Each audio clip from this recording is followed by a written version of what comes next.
láńlọ́ọ̀dù ẹ bá mú quick notice wá tó wá lọ bèèrè pé àìsàn àbí ẹ̀sìn mà ẹjọ́ kí ni mo ṣe tó sọ pé òun fẹ́ increase owó lé òní tó bá dẹ̀ ti lè sọ kó o jáde ẹ̀yin tenant tẹ̀ wà nínú lẹ́gbẹ̀ẹ́ ẹ wá ẹ jẹ́ ká ṣe meeting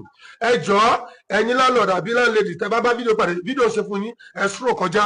tó tẹ́ wá lọ fún mi lẹ́gbẹ̀ẹ́ ní comment section mi ò fẹ́ mọ ọjọ́ rí máa ṣẹ́ tẹ̀yìn padà o so ẹ̀yin tenant ẹ wá oní ọ̀nà tá a máa ń gbé gbà ẹ ká ṣe meeting tó bá ti lè mú quick notice ẹ wá lọ́gọ́ta bá ti pè wọ́n yẹn pé ẹ̀sà àbí ẹ̀sìmà kí ni mo ṣe lọ́dọ̀ pé abẹ́ increase owó lé ẹ̀sìn wọ́n dẹ̀ máa ń kọ́ mọ̀tọ́ gidi landlord wọ́n ti máa increase ní upper year wọ́n tún increase ẹ̀ ní last year but year ẹnu wọn ò nílé gbà láti sọ pé wọ́n fẹ́ increase yẹ wọ́n máa mú quick notice wá ẹ mọ̀ kó máa ń sílẹ̀ dáadáa ìgbà tó bá pè wọ́n yẹn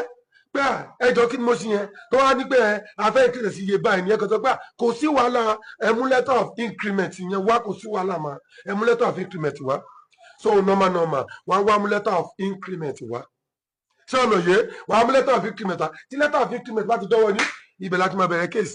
ìní ọgọ́lá máa lọ submit ní court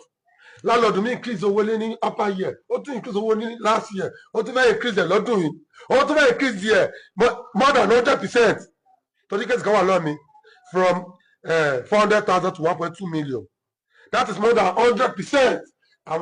àwọn court máa invite ẹ̀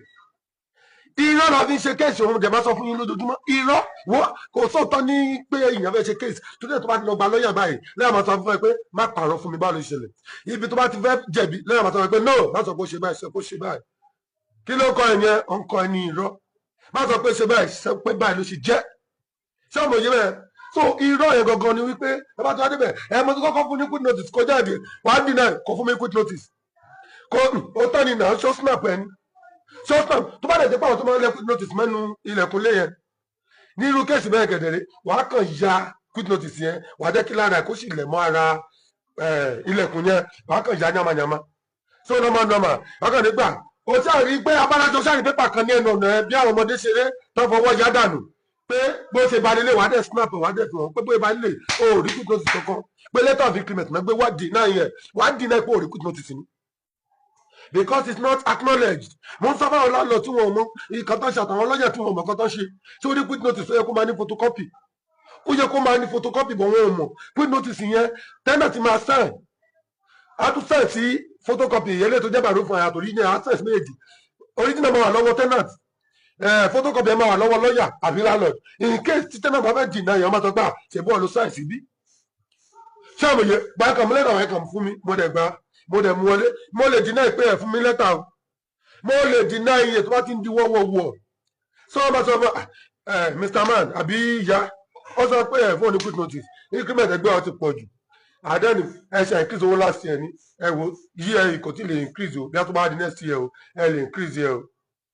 kò lè bá fa tó bá fẹ́ máa sọ tó ní quick notice kéèsì quick notice kò ṣe yín wọ́n kàn máa sọ pé ẹ fún ní time ni but kéèsì letter of increment ìyẹn ó sì ṣe é àdùn dáadáa wọn bá ti já quick notice wọn kàn lè bá ẹ bẹ̀bẹ̀ pé ẹ fún ní time ní ìmọ̀ bí ẹ gẹ́tì mi but letter of increment ẹ̀ gánlẹ́ bá jòkó lẹ́pẹ́ kò fún yín ní quick notice sẹ́ẹ̀ ó kàn ti gbé increment wá ní sẹ́ẹ̀ wá dùn náà yẹn ṣó snap ẹ̀ ní ṣó fídíò ní ṣó tó gbọ́dọ̀ ẹ̀ mo send ẹ̀ two message à mo wipe WhatsApp mi ni mo wipe ẹ̀ ní kò sí message wo gbogbo message mi pẹ̀lú nǹkan láti jọ ìwọ́n ti delete dànù òun lélẹ̀ kò sí evidence you go explain no evidence wọ́n máa sọ pé kó fún ẹ ní time ni kò ṣe kan tó le rárá kò ṣe kan tó lè wọ́n máa fún ẹ ní time wọ́n máa sọ pé owó iye tó sì san láti ẹ̀yẹ lóṣù tó máa san ní iye yẹn tí ọmọ òye wọ́n máa sọ pé àṣewó ti increase láti ẹ̀ no pé kó sì fún ní ẹ̀rẹ̀ máa sanwó tó bá dẹ̀ kọ́ adédé tó tún wá lọ́ndì stop yín àbí tó lọ gé omi yín àbí kó disconnect náà yín lájẹ́ pé ẹ̀jẹ̀ owó nepa ìṣẹ́dá kó tó 250,000 fine àbí 6 months imprisonment ó wà ní tenancy law ní section 44 ló wà tí ọmọ òye bẹ́ẹ̀ ẹ má fọ fún ẹ̀fẹ̀ tèmi kò sọ̀rọ̀ ó ti lọ.